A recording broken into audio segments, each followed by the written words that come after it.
Estamos con el recreo y ya estamos con ella, que nos acompaña nuevamente, y ya estábamos charloteando en la tanda, no les vamos a mentir. Igual quedamos impactadas con las imágenes del móvil, todo nos dio hambre. Virna va a retornar en un ratito desde allí del Club del Pan y nos va a seguir mostrando estas recetas. Pero ahora es momento de, como decíamos, de recibirla a ella. Hablamos de Jimena Peirú. Jimena, bienvenida, psicóloga, sexóloga, educadora sexual. Un placer siempre recibirte, Jimé. Gracias. Gracias, igualmente para mí. Y estábamos hablando del tema que nos convoca en el día de hoy, que es un tema que no es como muy tocado a nivel no es una comunicación que se da y que se habla tan estrictamente. Estamos hablando de la pornografía y en la manera en la que las personas viven y aprenden el sexo a través y a raíz de eso. ¿Por qué crees, Jimé, que es importante abordar este tema? ¿Por qué es importante hablar de la pornografía? Bien.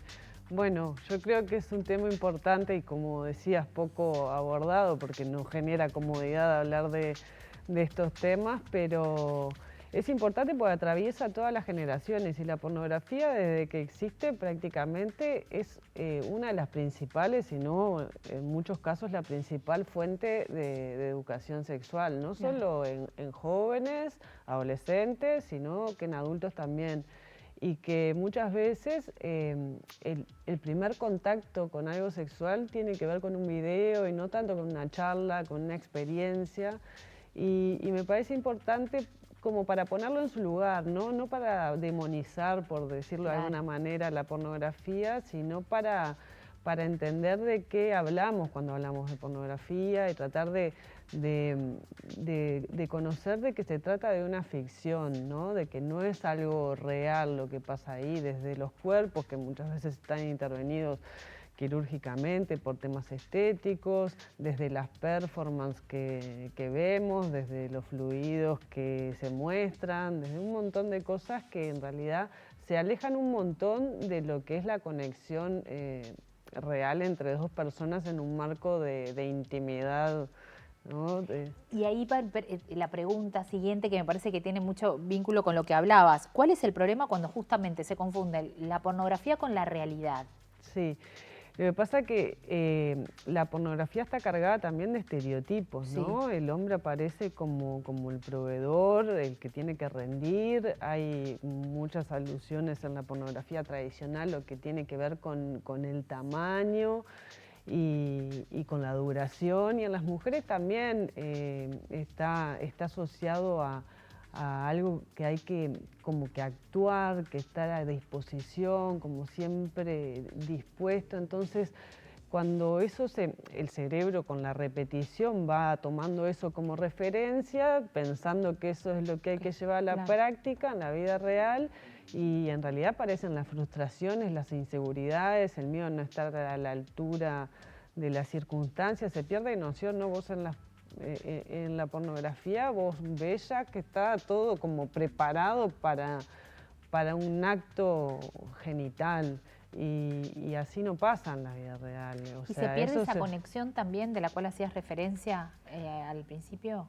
Si se pierde la conexión. Entre las personas, ¿no? Por eso que el querer cumplir, el llevar esas expectativas a la realidad. Tal cual, porque mientras que nosotros estamos en una evaluación interna o también de la otra persona, no estamos conectados. Cuando estamos más preocupados por la performance que por la conexión y la comunicación, eso, ¿no? La pornografía no nos muestra el consentimiento, no nos muestra la comunicación, no nos muestra la vinculación, nos marca por otros parámetros de rendimiento y de estética, más que nada.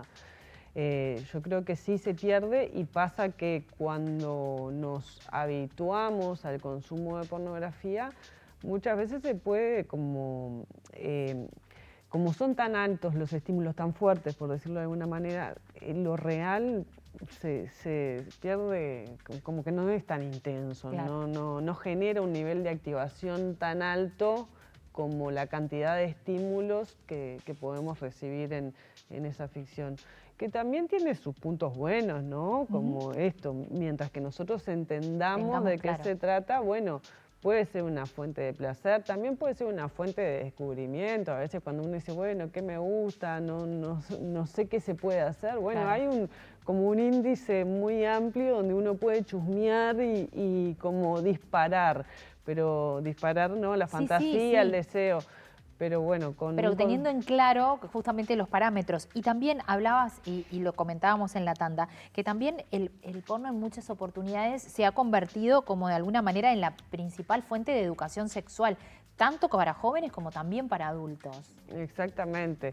A lo largo de nuestra vida estamos expuestos a diferentes tipos de educación sexual, aunque nos parezca que no. Por ejemplo, si nunca nos hablaban de sexualidad, eso es un tipo de educación sexual, ¿no? La sexualidad del silencio o sexualidades o educaciones más religiosas, somos ideologicistas. Y bueno, y la pornografía, como decíamos, siempre ha sido una de esas fuentes y que aparece hoy con las tecnologías y el acceso a Internet a edades cada vez más tempranas. Hay estudios, de hecho, científicos que muestran que generalmente los niños y niñas ya de 8 años están expuestos 8 a... años.